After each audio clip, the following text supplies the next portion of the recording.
Hello everyone, Stucker here, and welcome back to the History of Everything podcast YouTube channel. You know, my friends, the history of medicine is a pretty wild one with, over the course of the centuries and millennia, plenty of ups and plenty of downs and everything in between. It really did take a long time for us to come to our more modern understanding of biology, though I have a feeling that, 100 years from now, people are going to be looking back on us and thinking that we're unsophisticated monkeys. But that all being said, there is still a vast repertoire of knowledge that ancient peoples had, such as the Egyptians, that many people today discount, not really understanding what it is that people back then knew. Yes, of course, a lot of this is pretty crazy in comparison to our modern knowledge, a lot of it outright dangerous, but there are still some things that truly are cool and wonderful to think about. Because in societies like Egypt, they were remarkably advanced for their time. So today on the History of Everything, I wanted to go into some of this ancient Egyptian medicine and show you some pretty cool stuff. According to the World Health Organization, traditional medicine could essentially be defined to be the sum of knowledge, skills, and practices that are oftentimes based on theories, beliefs, and experiences that are indigenous to different cultures, whether used in health maintenance as well as in the prevention, diagnosis, improvement, or the treatment of physical and mental illness. The Egyptian civilization itself was a long one that extended for centuries along the sides of the Nile River in the place which is now known as the country, Egypt, as one of the oldest and greatest civilizations in the history of humankind. This was a place that was renowned for its remarkable achievements in many different fields, including arts, science, and medicine. Ancient Egypt, from around 3300 BC to 525 BC, this is where the first dawn of modern medical care has been found. Things including bone setting, dentistry, simple surgery, and the use of different sets of medicinal educational texts. Which that is a big deal. We're not talking about knowledge that is passed down from shaman to shaman or anything like that as perhaps would have occurred in ancient times. We're talking about written medical journals and texts, things detailing exactly how to treat a patient. Thousands of years later, we would have Herodotus, around 450 BC, who would write about the Egyptians, saying that the practice of medicine is so divided among them that each physician is a healer of one disease and no more. All the country is full of physicians, some of the eye, some of the teeth, and some of what pertains to the belly, and some of the hidden diseases. And this is where we are going to need to get a little bit more organized and understand exactly how things worked in ancient Egypt. As was common in many ancient societies, the ancient Egyptians did not exactly differentiate between what was magic and what was medicine. Spirituality and science in that sense were the same thing. Any kind of health issues or illnesses or anything that a person suffered, this was oftentimes in relation to what was going on with the universe, their spirit, or perhaps even evil spirits that could be affecting them. You see, doctors of this time believed that spirits would block channels in the body, and that this affected how the way the body works. They would look for ways to cure them by unblocking these channels, which would call for a combination of prayers and natural or perhaps non-spiritual remedies. And it was that combination right there that meant that most healers were also priests.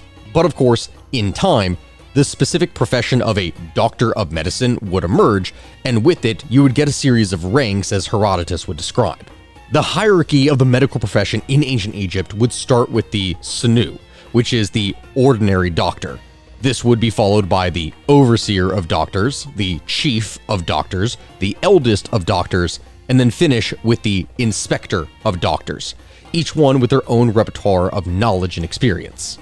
And that's actually a really important detail there. The ancient Egyptians had plenty of knowledge and experience when it came to the human body and anatomy. I mean, when you remember what it is that they were doing with mummies and their obsession with burial, they did get a bit of a good understanding when it came to human anatomy there.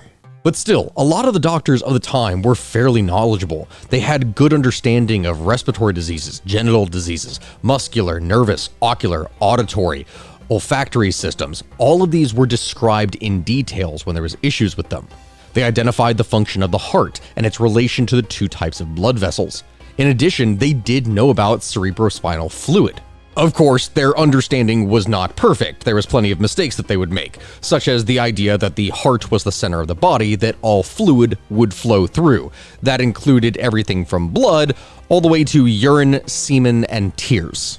Still, that limited knowledge did not stop the doctors from being skilled with the rudimentary tools that they were using.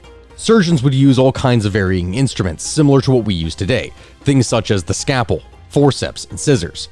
They would have splints that were made of reeds that would be tied together by strips of linen, or pieces of wood that were padded with plant fibers. They would suture wounds. They would stop bleeding using cautery.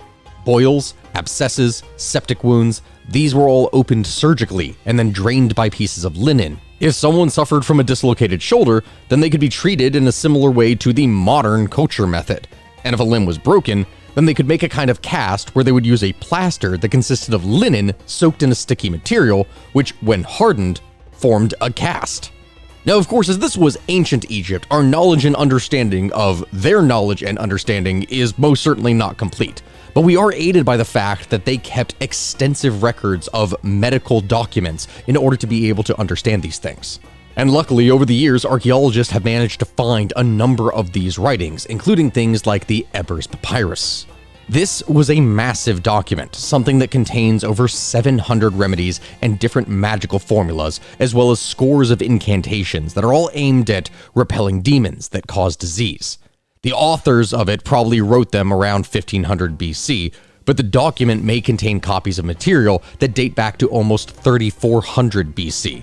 They are among the oldest, best preserved medical documents in existence. And this scroll really does provide some good evidence for some rather sound medical and scientific practices. Doctors appear to have understood, or at least had a fairly good knowledge about bone structure, as well as some awareness of how the brain and liver worked.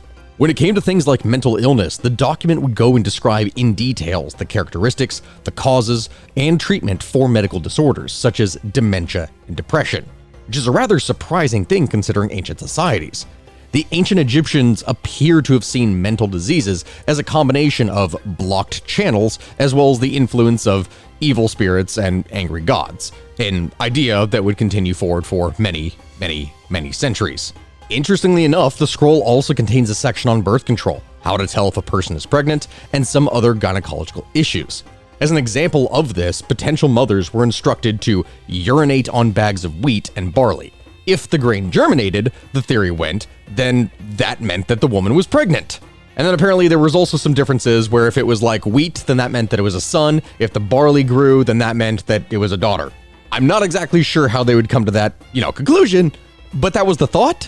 But really, there was advice about everything. Everything that pertained to skin problems, dental problems, disease related to the eyes, intestinal diseases, parasites, how to surgically treat an abscess or a tumor. And in addition, there is evidence that doctors really knew how to set broken bones as well as treat burns. Now, of course, the quality of that advice would really depend on what it was in the first place. Some recommendations that physicians would make would sound fairly sound to us now. It would sound nice. They would advise people to wash and shave their bodies in order to prevent infection, to eat carefully, and to avoid unclean animals as well as raw fish, things that are seemingly common sense.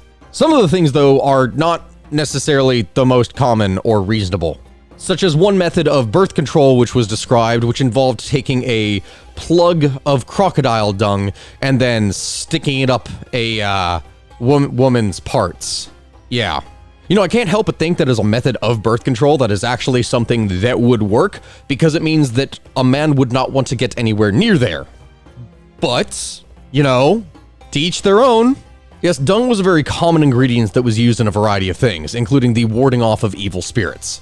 Very interesting times. But really, in the end, the takeaway from all of this is that the ancient Egyptians did have sophisticated methods for practicing medicine, things that would combine the supernatural with the natural, such as herbal remedies and surgery. Their written records have allowed their knowledge to pass down through the ages, and while not always accurate, some of their theories and practices were not very different from those that are in use today. I will be very honest with you, this video could go on for potentially hours talking about all the different papyrus that have been discovered, all the different materials, all the different methods from different places and different times. But that video would literally go on for hours, and that is not something that I am capable of doing right now. As such, I think I'm going to take this episode and I'm going to turn this into a podcast episode, probably for this next week. If you would like to see more of this, or if there are any particular suggestions that you would have, please make sure to put them down in the comment section below. Make sure to like, to comment, to subscribe, to do everything possible you can to support this channel. Thank you very much, everyone. I hope you have a good rest of your day, and goodbye. I'll see you next time.